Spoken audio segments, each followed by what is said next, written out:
బ్రహ్మలోకంలో ఆకాశం పసిడి వర్ణంతో మెరిసిపోతోంది. బ్రహ్మదేవుని చుట్టూ ఉన్న ఋషులు వేదమంత్రాలను పఠిస్తున్నారు. 4 వేదాలు ఋగ్వేదం, యజుర్వేదం, సామవేదం, అథర్వణ వేదం విశ్వానికి జ్ఞానాన్ని ప్రసరిస్తూ దివ్యకాంతితో ప్రకాశిస్తున్నాయి.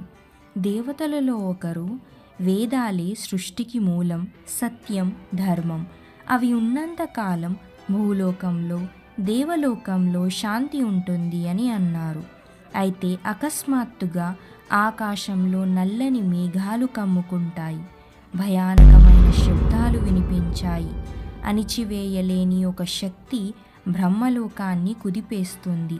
దండకారణ్యంలో ఒక భీకరమైన రాక్షసుడు శంకాసురుడు కఠిన తపస్సు చేస్తున్నాడు.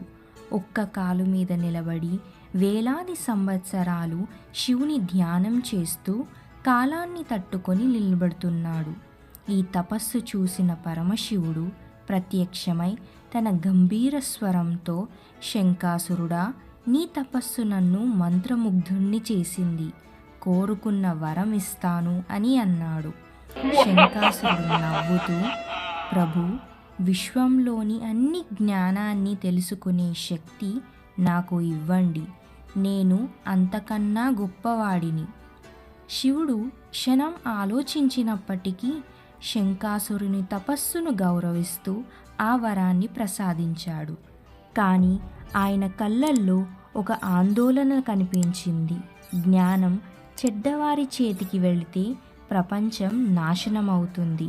శంకాసురుడు తన కొత్త శక్తిని ఉపయోగించి బ్రహ్మలోకంపై దాడి చేశాడు. బ్రహ్మదేవుడు ఆందోళనతో చూస్తుండగానే శంకాసురుడు తన చేతిని పైకెత్తాడు. నల్లని శక్తి వలయం ఉద్భవించి వేదాలను తనలోకి ఆకర్షించడం ప్రారంభించింది. ఆ స్వచ్ఛమైన వేదాలు ఒక్కొక్కటిగా చెడు శక్తిలోకి లీనమయ్యాయి. దేవలోకం కంపించిపోయింది. శంకాసురుడు విరుచుకుపడుతూ, ఇప్పటి నుండి ఈ వేదాలు నా ఆధీనంలో ఉంటాయి అని నవ్వుతూ కనుమరుగయ్యాడు. వేదాలు లేక భూలోకం మరియు దేవలోకంలో శక్తి తగ్గిపోయింది. ఋషులు తమ మంత్రాలను మర్చిపోతున్నారు. యాగాలు శక్తిని కోల్పోతున్నాయి. సూర్యుడు కాంతిని కోల్పోతున్నాడు. పర్యావసానం భయంకరంగా మారుతుంది. ఇంద్రుడు ఆవేశంగా, వేదాలు లేనిదే మేమెవరం, మన బలమే కనుమరుగైంది అని దేవతలతో చెప్పాడు. సమస్యకు పరిష్కారం కనుగొనాలంటే ఒక్క శివుడే మార్గం. అందుకే దేవతలందరూ కైలాసాన్ని ఆశ్రయించేందుకు బయలుదేరారు. తర్వాత ఏమవుతుంది? దేవతలు కోల్పోయిన వేదాలను తిరిగి పొందగలరా?